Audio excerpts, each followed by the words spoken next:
الصلاۃ والسلام علیک یا رسول اللہ، الصلاۃ والسلام علیک یا حبیب اللہ، الصلاۃ والسلام۔ میرے پیارے آقا صلی اللہ تعالی علیہ وسلم کے پیارے دیوانوں، وابستہ سلسلہ کے سلسلے میں یہ محفل منعقد کی گئی ہے کہ جو کچھ مجھے تھوڑا سا وقت کسی طرح میسر ہوتا ہے، میں سوچتا ہوں کہ جو داخل سلسلہ ہوئے ہیں انہیں کچھ نصیحتیں کر دوں تاکہ وہ اپنی زندگی میں کچھ نکھار پیدا کریں اور اپنی آخرت کو بہتر بنانے کی کوشش کریں۔ پیری مریدی یہ رسم و رواج کا نام نہیں، کچھ ذمہ داریاں پیر کی ہوتی ہیں، کچھ ذمہ داریاں مرید کی ہوتی ہیں۔ پیر کی ذمہ داری مرید کی تربیت، نصیحت اور اسے گناہ سے بچنے کی تاکید کر کے اس راستے کی طرف چلانا جس راستے پر چلنے کے بعد اللہ رب العزت اور اس کے پیارے حبیب صلی اللہ علیہ وسلم کے قرب کی دولت نصیب ہو جائے۔ کئی نشستیں اس سے پہلے بھی ہو چکی ہیں اور آج میرے پاس وقت تھا تو میں نے سوچا کہ جو کچھ بھی پہنچ سکتے ہوں، جتنے بھی پہنچ سکتے ہوں وہ پہنچ جائیں تاکہ میں ان تک اللہ رب العزت جل جلالہ اور اس کے پیارے حبیب صلی اللہ علیہ وسلم کا پیغام پہنچا سکوں۔ آپ جانتے ہیں کہ یہ وقت بڑا کٹھن وقت ہے اور اس وقت پوری دنیا کا انسان بے قرار ہے، بے چین ہے اور لوگوں نے اپنے اپنے اعتبار سے بے قراری اور بے چینی کی وجہ سمجھی اور اسی کے پیچھے لگ گئے۔ حقیقت میں بے قراری، ڈپریشن اور بے چینی کی سب سے بڑی وجہ گناہ ہے۔ جب تک داغ گناہ دل پر لگا رہے گا انسان کبھی بھی سکون کی دولت حاصل نہیں کر سکتا۔ گناہ سب سے پہلے انسان کی زندگی سے سکون چھینتا ہے اور پھر یہی گناہ بغیر توبہ کیے انسان مر جائے تو قبر کا بھی سکون کھینچ لیتا ہے اور آخرت کا سکون بھی کھینچ لیتا ہے۔ صلی اللہ علیہ وسلم کے دل پر نازل فرمایا، اس لیے کہ قرآن بھی پاک اور مصطفیٰ جان رحمت صلی اللہ علیہ وسلم کے دل سے زیادہ کوئی جگہ پاک ہے ہی نہیں۔ تو دل کا پاک ہونا یہ بے پناہ ضروری ہے۔ انسان جب گناہ کرتا ہے تو اس کے دل ہی پر ایک سیاہ نقطہ لگتا ہے۔ تو میں آج آپ کو تھوڑا سا یہ سمجھانا چاہوں گا کہ زندگی بہت سارے کاموں میں ہم نے گزاری اور کرتے جا رہے ہیں، کچھ نیکیاں ہو جاتی ہیں اور پھر زیادہ گناہ ہو جاتے ہیں تو کبھی ڈپریشن میں چلے جاتے ہیں، کبھی روزی کی تنگی کے شکار ہو جاتے ہیں، کبھی بیماری کے شکار ہو جاتے ہیں۔ اللہ کے رسول صلی اللہ علیہ وسلم تو معصوم، رسول اعظم صلی اللہ علیہ وسلم سے گناہ ہونا محال، لیکن پیغمبر اعظم صلی اللہ علیہ وسلم معصوم ہونے کے باوجود دن میں بعض روایت کے مطابق 70 مرتبہ اور بعض روایت کے مطابق 100 مرتبہ اللہ کی بارگاہ میں استغفار کیا کرتے تھے۔ یہ امت کی تعلیم کے لیے ہے۔ آج ہی میں اعلیٰ حضرت عظیم البرکت امام عشق و محبت کا ایک واقعہ پڑھ رہا تھا۔ بریلی شریف کے اندر ایک مجذوب بزرگ تھے جن کا نام تھا بشیر الدین۔ اعلیٰ حضرت عظیم البرکت ان سے ملنے کا شوق رکھتے تھے، تو ان کے والد نے کہا تھا کہ بیٹا اگر ملنے جانا ہے تو اکیلے مت جانا، کچھ لوگوں کے ساتھ جانا۔ اور وہ مجذوب بزرگ کی پوزیشن ایسی تھی کہ جو کوئی ملنے جاتا 40-50 پہلے اس کو گالیاں دیتے تھے۔ ایک رات 11 بجے اعلیٰ حضرت کو تھوڑا سا اشتیاق ہوا کہ جاؤں، گئے ان کے گھر کے پاس، وہ چارپائی پر بیٹھے ہوئے تھے۔ اعلیٰ حضرت علیہ رحمہ نے سلام پیش کیا، جواب دیا، اور پھر انہوں نے کہا کہ تم مولانا رضا علی خان کے کون لگتے ہو؟ تو اعلیٰ حضرت نے جواب میں عرض کیا میں ان کا پوتا لگتا ہوں۔ کہا کسی مقدمے کے لیے آئے ہو؟ تو اعلیٰ حضرت نے عرض کیا مقدمہ تو ہے لیکن میں اس کے لیے نہیں آیا ہوں۔ تو پھر کس لیے آئے ہو؟ اب جو مجھے سمجھانا ہے اس طرف آ رہا ہوں، توجہ سے سنیں۔ ایک مقدمہ تھا جس کے حل کی ضرورت تھی، لیکن اعلیٰ حضرت مقدمے کے لیے ان کے پاس نہیں گئے۔ اعلیٰ حضرت سے انہوں نے پوچھا تو پھر کس لیے آئے ہو؟ تو اعلیٰ حضرت جواب میں عرض کرتے ہیں بس میرے لیے مغفرت کی دعا کر دیں کہ اللہ مجھے بخش دے۔ اسی وقت وہ مجذوب بزرگ نے فرمایا اللہ کرم فرمائے، اللہ کرم فرمائے، اللہ کرم فرمائے۔ بے شمار مرتبہ انہوں نے اعلیٰ حضرت علیہ رحمہ پر کرم کی دعائیں دیں اور اللہ کرم فرمائے، اللہ کرم فرمائے، اللہ کرم فرمائے۔ ہمارا حال یہ ہے کہ مغفرت نہیں مانگتے، نعمتیں ہی مانگتے ہیں۔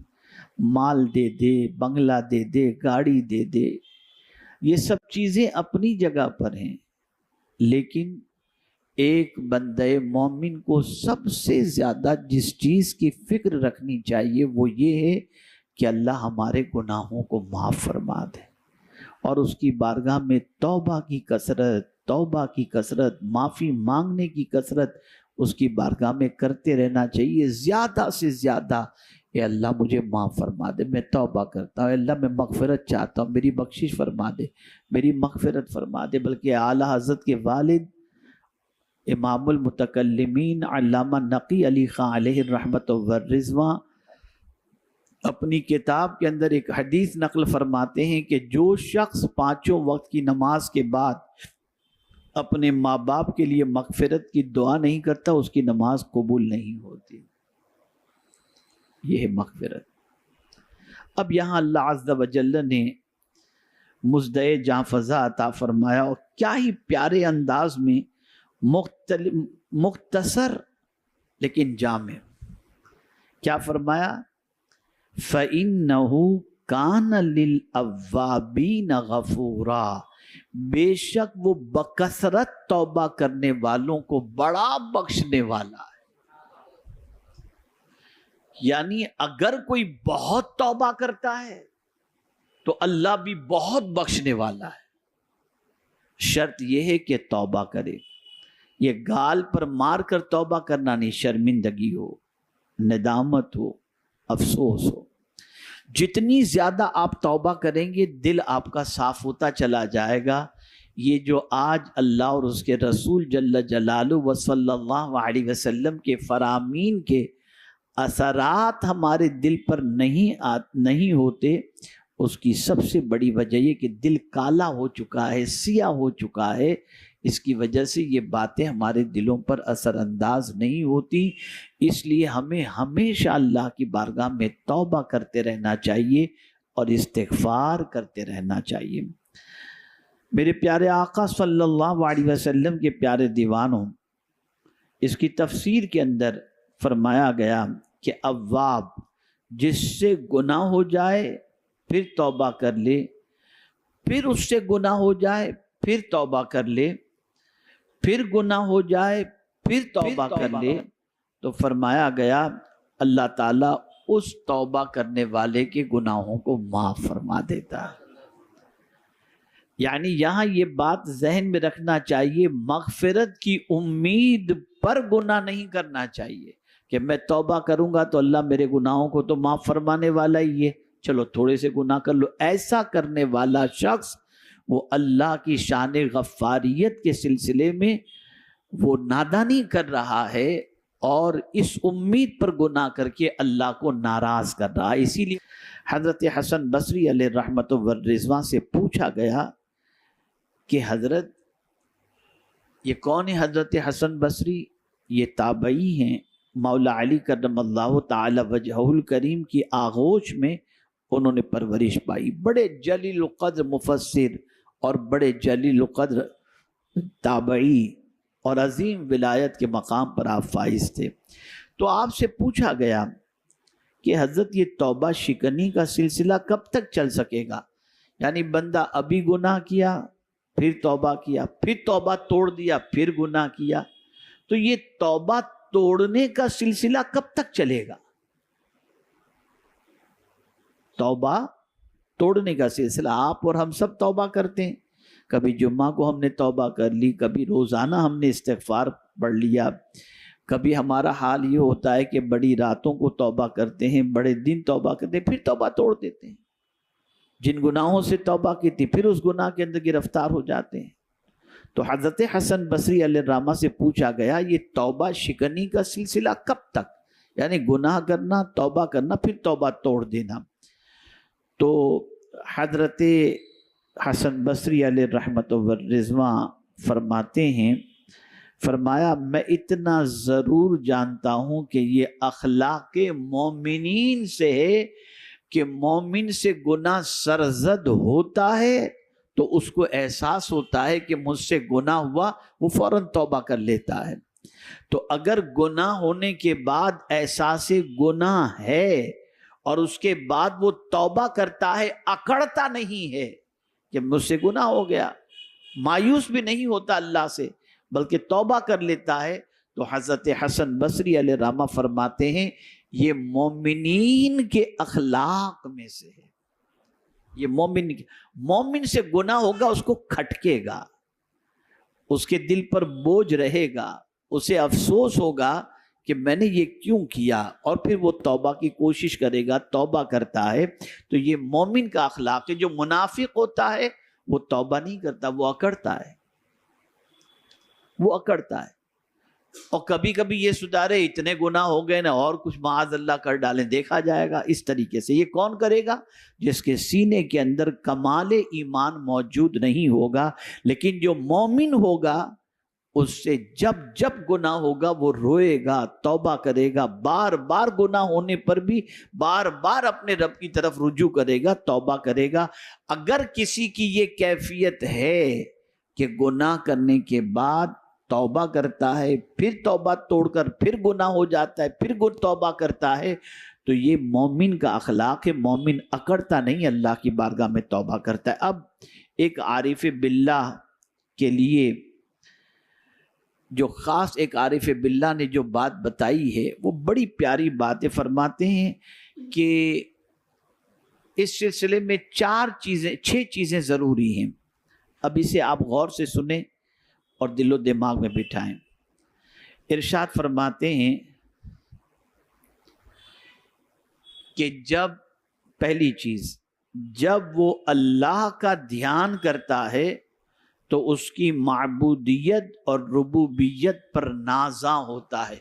یعنی جب وہ اللہ عز و جل کے حوالے سے دھیان کرتا ہے کہ میں کس کا بندہ ہوں، میرا رب کون ہے، جب یہ اس پر دھیان کرنے لگتا ہے نا تو خوش ہوتا ہے، میرا معبود تو بڑا کریم ہے، میرا پروردگار رحمان ہے، میرا پروردگار رحیم ہے، میرا پروردگار غفار ہے، میرا پروردگار ماں کے پیٹ کے اندر بھی مجھے روزی پہنچاتا تھا، میرا پروردگار بہت کریم ہے، بہت کریم ہے، بہت کریم ہے۔ تو ایک بندہ جسے اللہ عز و جل سے سچی محبت ہوتی ہے اور توبہ کرنے والا ہوتا ہے، اس بندے کی پوزیشن یہ ہوتی ہے کہ وہ اپنے رب کی طرف دھیان کرتا ہے. کیا کرتا ہے؟ بولیے دھیان کرتا ہے. یعنی تھوڑی دیر سوچتا ہے اپنے رب کے بارے میں، میرا رب کتنا کریم ہے، میرا رب کتنا عظیم ہے، میرے رب نے کہاں کہاں میری عزت بچائی. میں رات کی تاریکی میں گناہ کرتا ہوں، وہ پردہ ڈال کے رکھا ہے. میں اکیلے میں گناہ کرتا ہوں، وہ چھپا کے رکھا ہے. اس طرح سے دھیان کرتا ہے بندہ، اس طرح سے دھیان کرتا ہے. میں بھوکا اٹھتا ہوں لیکن وہ مجھے بھوکا سونے نہیں دیتا. وہ مجھے رات کو روز سونے کی توفیق دیتا ہے، صبح مجھے اٹھا دیتا ہے. اسی طریقے سے اس نے مجھے ہاتھ دیے، مجھے آنکھ دی، مجھے زبان دی. بندہ دھیان کرتا ہے، اللہ کی طرف دھیان کرتا ہے. آج سب سے بڑی کمی جو ہے وہ اس چیز کی ہے، ہمارا دھیان سب کی طرف ہے، اللہ کی طرف. تو دھیان کرو اپنے رب کی طرف، وقت نکالو. اسی کو مراقبہ کہتے ہیں. میں آپ کی تربیت کے لیے انشاءاللہ العظیم ایک بڑے پیمانے پر ایک پروگرام آرگنائز کرنے والا ہوں. انشاءاللہ ارادہ ہے جس میں آپ لوگوں کو میں 24 گھنٹے آپ لوگوں کو روکوں اور پھر آپ کی تربیت اس طریقے سے ہو کہ جب آپ یہاں سے اٹھیں تو آپ کے دل و دماغ کے اندر اللہ اور اس کے رسول جل جلالہ و صلی اللہ علیہ وسلم کی محبت، نیکیوں کی محبت اور کسی حد تک گناہوں سے نفرت پیدا ہو جائے. لیکن اس کے لیے آپ کو وقت دینا ہوگا. دیں گے نا انشاءاللہ. اگر آپ کو یہ اسلامک بیان پسند آئی ہو تو لائک کریں، اپنے دوستوں کو شیئر کریں اور ہمارے اسلامک چینل کو سبسکرائب کرنا نہ بھولیں. اللہ تعالی ہم سب کو دین کے بارے میں جاننے کی توفیق عطا فرمائے. السلام علیکم ورحمۃ اللہ وبرکاتہ.